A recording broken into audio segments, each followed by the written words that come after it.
Hello friend, welcome back to our channel Explainer Angel. Friends, आज मैं इस ड्रामे के पार्ट 4 का एक्सप्लेनेशन करने वाली हूँ। अगर आपने अभी तक इसके पिछले पार्ट को नहीं देखा तो मैंने कमेंट बॉक्स में लिंक को पिन कर रखा है, जिससे कि आप आसानी से उस पार्ट को देख सकते हैं। तो चलिए बिना देर किए आपको लेकर चलते हैं एक्सप्लेनेशन की तरफ। तब तक आप चैनल को सब्सक्राइब कर बेल आइकन को प्रेस कर लें, जिससे कि आपको ऐसी शानदार कहानियाँ टाइम से मिलती रहें। कहानी वहाँ से शुरू होती है जहाँ से पार्ट 3 का एंड हुआ था। हम देखते हैं चैंग बेबे की आंखों में देख रहा होता है, क्योंकि बेबे में उसे अपनी वाइफ नजर आ रही होती है। तभी कहानी फ्लैशबैक में जाती है, जहाँ पर एक बार दोनों ही बाहर घूमने के लिए गए होते हैं। बेबे चल चल कर इतना ज्यादा थक जाती है कि एक जगह पर ठहर जाती है। तभी चैंग के ऑफिस से कॉल आती है। अब कॉल सुनने के बाद चैंग को ऑफिस जाना पड़ता है, जिस वजह से बेबे को वो अकेला छोड़कर ऑफिस चला जाता है। जाते जाते बेबे को ये कहकर जाता है कि तुम यहीं पर बैठी रहना, मैं जरा देर में ही आ रहा हूँ। बेबे वहाँ पर बैठी चैंग का वेट कर रही होती है, लेकिन कई घंटे बीत जाते हैं, अभी तक चैंग कहीं भी नजर नहीं आता। चैंग कई घंटों के बाद यहाँ पर आता है। तब वो बेबे को देखता है, जो कि अकेली बैठी हुई थी और उसका इंतजार कर रही थी। अब वो बेबे से कहता है कि तुम्हें घर चले जाना चाहिए था, इतनी देर तक तुम मेरा इंतजार क्यों कर रही थी? तुम कोई बच्ची थोड़ी ना हो, अकेले भी घर जा सकती हो। जिस पर बेबे मासूमियत से कहती है कि ऐसे कैसे वो अकेले घर जा सकती है। उसकी ये बात सुनकर चैंग को उस पर प्यार आने लगता है। वो कहता है कि अब से ऐसी गलती वो दोबारा नहीं करेगा और हमेशा उसके साथ रहेगा।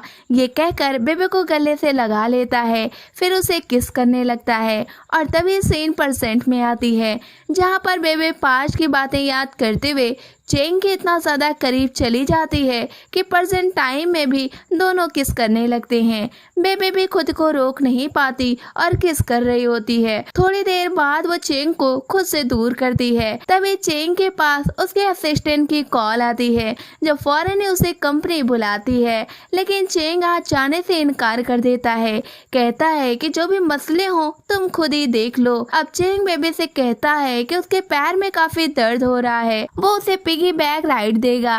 जिस पर बेबे हंसने लगती है, कहती है कि अगर आपने मुझे ये राइड दी तब तो आपके फियांसी लिंजी आपको गंजा टकला कर देगी। ये सुनकर चैंग कहता है कि पहली बात तो वो मेरी फियांसी नहीं है, और दूसरी बात ये कि तुम हमारे और उसके रिश्ते को लेकर इतनी घबराई सी क्यों दिख रही हो। जिस पर बेबे हंसने लगती है। अब इसी तरह इन लोगों में बात होने लगती है। बातें इतनी होती हैं कि कई घंटे गुजर गए होते हैं, लेकिन बातें खत्म नहीं हो रही होती। कभी लोग हंसते हैं तो कभी फिजूल ही एक दूसरे की बातों पर झगड़े करने लगते हैं। अब ऐसे ही एक दूसरे के सहारे इन लोग टाइम स्पेंड कर रहे होते हैं। तभी बेबे के पास लिंजी की कॉल आती है, जो कि उसे फौरन ही रेस्टोरेंट बुला लेती है। बेबे को ये चीज बहुत ही अजीब लगती है कि कैसे लिंजी ने उसे इनवाइट किया। खैर, थमे कदमों के साथ वो रेस्टोरेंट पहुंच जाती है और चेयर पर बैठती है। लिंजी चाय पानी तो उसे नहीं देती, बदले में उसे धमकियां जरूर देने लगती है। फिर लिंजी बेबे से कहती है कि वो दोबारा से चैंग के साथ कहीं भी नजर ना आए और ना ही उसकी कंपनी में जॉब करे। अगर उसने ऐसा किया तब लिंजी बेबे की जान ले लेगी, क्योंकि लिंजी को 100% इस बात का शक हो गया था कि चैंग और सेक्रेटरी के बीच लव की शुरुआत हो चुकी है। इसलिए बेबे को रास्ते से हटाने की बात सोच रही थी, जिसमें वो कामयाब भी नहीं होती, क्योंकि बेबे को लिंजी की बातों का कोई भी असर नहीं होता है। वो कहती है कि मेरी जॉब है और मैं अपने मर्जी से छोड़ूंगी, तुम्हारे कहने पर तो कभी नहीं। बेबे की ये बात लिंजी को इतनी ज्यादा बुरी लगती है कि अब ये दुश्मन पार्टी हाथ पैर का भी यूज करने लगती है, क्योंकि लिंजी का कहना होता है कि किसी को प्यार से मनाओ या फिर मार कर मनाओ। बेबे प्यार से नहीं मानी थी, तो अब एक ही ऑप्शन बचा था, वो सिर्फ मारपीट का। अब महिलाओं के बीच रेसलिंग की शुरुआत होती है। कभी बेबे मारती है लिंजी को तो कभी लिंजी बेबे को मारती है, लेकिन इन सब में लिंजी ही कमजोर पड़ती हुई हमें नजर आती है। तभी यहाँ पर चैंग आ जाता है, जो कि इन लोगों को देखकर कहता है कि तुम दोनों ये क्या कर रही हो, आखिर लड़ाई किस बात की है। जिस पर बेबे कहने लगती है कि लिंजी ने जॉब छोड़ने की उससे बात की है, क्योंकि इसे शक है कि आप मुझे लाइक करते हैं, तो सच सच आज लिंजी को बता दें कि आप सच में मुझे लाइक करते हैं। चेंग बेबे की ये बात सुनकर उससे कहने जा ही रहा होता है कि वो उसे प्यार करता है कि तभी लिंजी चेंग को रोक लेती है और कहती है कि तुम कैसे उसे लाइक कर सकते हो, तुम तो सिर्फ मुझे ही लाइक करते हो। ये दोनों की आपस में लड़ाई देखकर बेबे कहती है कि भाड़ में जाओ तुम दोनों, मुझे इस लफड़े में पड़ना ही नहीं है। ये कहकर यहाँ से जाने लगती है। तभी चेंग बेबे के हाथ को पकड़कर उसे रोक लेता है और तभी यहाँ पर डॉक्टर भैया भी आ जाते हैं। अब वो चेंग को तमीज़ सिखाने लगते हैं।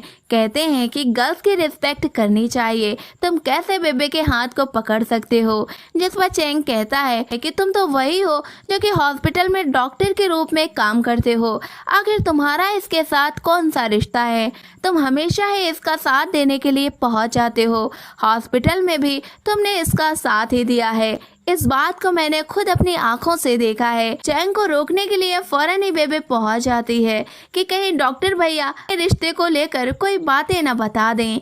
अब बेबे कहती है कि रात काफी ज्यादा हो गई है, आप पहले लिंजी को उसके घर लेकर जाएं और देर रात यहाँ पर रहना ठीक भी नहीं है। ये कहकर खुद डॉक्टर भैया के साथ जाने लगती है। अब लिंजी जब बेबे को जाता हुआ देखती है तब उसके रोते हुए फेस पर स्माइल आने लगती है और चेंग है कि ये देखकर उसे बहुत ही गुस्सा आ रहा होता है कि कैसे वो डॉक्टर के साथ चली गई।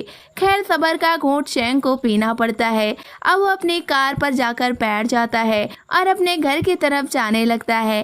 तभी उसे बेबे की वो बातें याद आने लगती हैं जब वो उससे कह रही थी कि क्या वो सच में उसे लाइक करता है। तभी उसे बेबे की याद भी आने लगती है। इस सब में उलझा अचानक से चेंग कार को रोक देता है और लिंजी से कहता है कि फौरन इस कार से उतर जाओ। लिंजी कहती है कि इतनी रात में वो अकेले कैसे जाएगी, लेकिन चेंग को उसकी इन बातों की कोई भी परवाह नहीं होती। वो उससे दोबारा से कहता है कि मेरी कार से उतर जाओ और खुद जानो कि तुम्हें कैसे जाना है। ये कहकर लिंजी को कार से उतार देता है और खुद जाने लगता है। अब रास्ते में ये सोच रहा होता है कि सेक्रेटरी ने जो भी उससे क्वेश्चन पूछा था अब उसका आंसर देने के लिए उसके पास उसे जाना होगा। अब दूसरी तरफ हम लिंजी को देखते हैं जो कि घर पर पहुंच जाती है और अपने चोट पर मरहम लगाते हुए एक आदमी को कॉल करती है। उससे कहती है कि सेक्रेटरी सॉन्ग के बारे में उसे सारी इंफॉर्मेशन कलेक्ट करके फौरन ही दे, क्योंकि अब उसे भी शक होने लगा था कि उसका कोई भी दुश्मन नहीं है इस शहर में सिवाय बेबे के, और इसका सरनेम और बेबे का सरनेम भी सेम है और दोनों ही उससे नफरत करती हैं। इसलिए वो सेक्रेटरी सॉन्ग की इन्वेस्टिगेशन में लग जाती है। अब दूसरी तरफ चेंग बेबे के डोर पर आकर खड़ा हो जाता है और बेबे का वेट करने लगता है। तभी बेबे आती है। वो चेंग से पूछती है कि आप यहाँ पर क्या कर रहे हैं, जिस पर चेंग कहता है कि उसने जो पूछा था वो उसका आंसर देने के लिए यहाँ पर आया है। फिर वो कहता है कि वो लिंजी से प्यार नहीं करता और न ही उससे उसका कोई भी रिश्ता है। अब चेंग कहता है कि चलो घर चलें, क्या बाहर ही सारी बातें पूछोगी, लेकिन बेबे चेंग को घर में नहीं ले जाना चाहती थी क्योंकि घर के अंदर उसका बेटा था जिसे देखकर चेंग पहचान सकता था। तभी बेबे का बेटा भी यहाँ पर आ जाता है जो कि चेंग को पहचान जाता है और चेंग भी उसे पहचान जाता है। अब ये दोनों ही लोग आपस में बातें करने लगते हैं। अब मजबूरी में बेबे को इन लोगों को घर में ले जाना ही पड़ता है। अब वहाँ बैठने के बाद चेंग बेबे से पूछता है कि ये किसका बच्चा है, जिस पर बेबे कह देती है कि ये उसके भाई का बच्चा है। साथ ही बेबे बच्चे को भी इशारा कर देती है। तब बच्चा भी समझ जाता है और बेबे को आंटी आंटी कहकर बुलाने लगता है। अब बच्चे के कहने के बाद बेबे अच्छी सी डिश रेडी करती है जिसे सब लोग मिलकर खाते हैं। चेंग को डिश का टेस्ट बिल्कुल ही बेबे की तरह लग रहा होता है, तब वो खा पी कर यहाँ से चला तो जाता है, लेकिन उसका शक अब श्योर में बदलने लगा था कि ये बेबे ही है। बस कुछ बातें क्लियर ना होने की वजह से ये बात वो बेबे से कह नहीं पा रहा होता।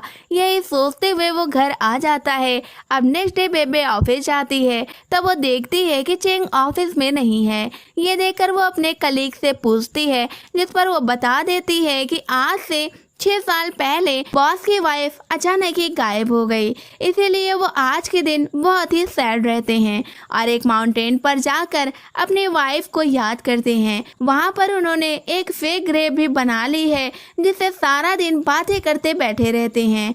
ये सुनकर बेबे तड़प उठती है कि वो आज भी उससे इतनी मोहब्बत करता है, तब क्यों उसने बेबे को डिवोर्स दिया। तभी चेंग को हमें दिखाया जाता है जो कि बेबे को साल भर की सारी अच्छी बुरी बातें बता रहा होता है। साथ ही बताता है कि उसकी एक सेक्रेटरी आई है जो कि सेम ही बेबे की तरह नजर आती है और वो उससे प्यार भी करने लगा है, लेकिन खुद को रोक लेता है जिससे कि ज़्यादा क्लोज वो दोनों ना हो पाए, क्योंकि इस जन्म में वो किसी और से प्यार तो कर ही नहीं सकता है।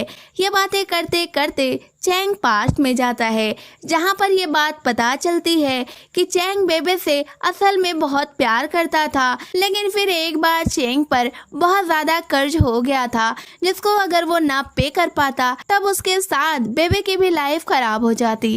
इसीलिए उसने बेबे को डिवोर्स देकर अकेले ही सारी परेशानियों का सामना किया। हालांकि चैंग के पेरेंट्स और ग्रैंड पेरेंट्स नहीं चाहते थे कि वो बेबे को डिवोर्स दे, लेकिन चैंग डिवोर्स भी मोहब्बत में दिए होता है। बस ये बातें वो बेबे से हाइड किए होता है। ये सोचते हुए वो प्रेजेंट में आ जाता है और अब लगभग शाम हो गई थी, इसलिए उसे फौरन ही घर जाना पड़ता है। अब उसे कुछ भी समझ में नहीं आ रहा होता, इसलिए वो बेबे को कॉल करके घर पर बुला लेता है और कहता है कि वो बहुत ही थका हुआ है, वो उसके लिए कुछ खाना बना दे क्योंकि चेंग को बहुत ज़्यादा भूख लगी थी। ये सुनकर बेबे कहती है कि वो सेक्रेटरी है ना कि मेड, जिस पर चेंग शर्मिंदा होते हुए खुद को ही बुरा भला कहने लगता है और कहता है कि वो इस काबिल है ही नहीं कि कोई उसका साथ दे। चैंग की ये बातें सुनकर बेबे को उस पर काफ़ी दया आती है। वो फौरन ही किचन में जाती है, लेकिन किचन में कुछ भी नहीं होता। ये देखकर वो मार्केट जाती है और वहाँ से कुछ सामान लाती है, फिर चैंग के लिए कुछ बनाकर उसे खिलाती है। अब इन लोगों में काफ़ी ज़्यादा बात होती है। चैंग कहता है कि उसका शक अब श्योर हो गया है कि उस रात होटल में वो ही उसके साथ थी, जिसे सुनकर बेबे बहाने करने लगती है, लेकिन चैंग कहता है कि अब कोई भी नाटक नहीं चलेगा। 3 दिन के अंदर तुम ये फैसला ले लो कि तुम्हें हमसे शादी करनी है या फिर नहीं। वैसे भी मैं तुमसे बहुत ज़्यादा प्यार करता हूँ। चैंग की ये बातें सुनकर बेबे घबरा कर उसे देखने लगती है और यहीं पर इस पार्ट का एंड हो जाता है। अब अगले पार्ट में हमें इसकी आगे की कहानी का पता चलेगा, जो कि जल्द ही हमारे इसी चैनल पर अपलोड किया जाएगा। इसलिए आप चैनल को सब्सक्राइब करके रखें, बेल आइकन को भी प्रेस करके रखें, जिससे कि वीडियो अपलोड होते ही सबसे पहले आपके पास पहुंचे।